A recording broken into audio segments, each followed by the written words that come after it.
बिस्मिल्लाहिर्रहमानिर्रहीम। अस्सलाम वालेकुम प्यारे व्यूअर्स।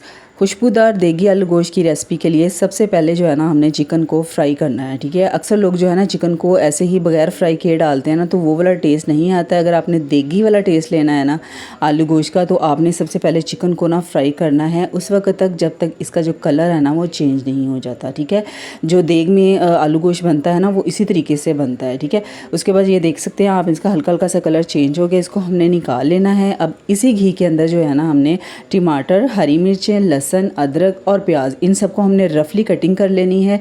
ठीक है, और इन सबको हमने इसी घी में जो है ना कलर चेंज होने तक, जब इनका हल्का हल्का सा गोल्डन कलर हो जाए ना उस वक्त तक हमने इनको इसमें फ्राई करना है। ठीक है, यहाँ पर आप देख सकते हैं कलर चेंज हो चुका है। अब इन सब चीज़ों को निकाल के ब्लेंडर जग में इनको हमने ब्लेंड कर लेना है, पीस लेना है। ठीक है, पीसने के बाद जो है ना इसी घी में ही इसको हमने दोबारा से डालना है और उसके बाद इसके अंदर हमने स्पाइसेस डालने हैं, जिसमें हाफ़ टी स्पून जो है मैं हल्दी डाल रही हूँ। ठीक है, 1 टेबल स्पून इसके अंदर पिसा हुआ धनिया डालना है और हाफ़ टी स्पून ही इसके अंदर हमने ज़ीरा डालना है, साबुत ज़ीरा, और 1 टेबल स्पून लाल मिर्च पाउडर डालना है, हाफ़ टेबल स्पून नमक डालना है और 1 टेबल स्पून आपने इसके अंदर बिरयानी मसाला डालना है। ठीक है, बिरयानी मसाला ही डालना है, कोरमा मसाला नहीं डालना है। ठीक है, उसके बाद इसको जो है ना हमने पानी खुश्क होने तक इसको अच्छी तरह से फ्राई कर लेना है। ठीक है, जब अच्छी तरह से पानी खुश्क हो जाए उस वक्त हमने इसके अंदर चिकन डालना है और चिकन को भी हमने अच्छी तरह से फ्राई कर लेना है।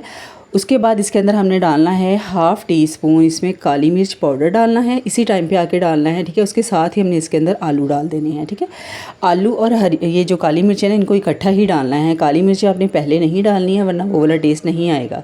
काली मिर्चें डालने के बाद इसको 3 से 4 मिनट तक ना हमने अच्छी तरह से भून लेना है, फ्राई कर लेना है। इसके साथ ही अगर आप चैनल पर नए होते हैं तो प्लीज़ चैनल को सब्सक्राइब कर लिया करें। भाई इतनी मेहनत होती है तो आप लाजमी चैनल को जो है ना सब्सक्राइब किया करें और प्यारा सा कमेंट करके बताया भी करें कि रेसिपी कैसी लगी है। ठीक है जी।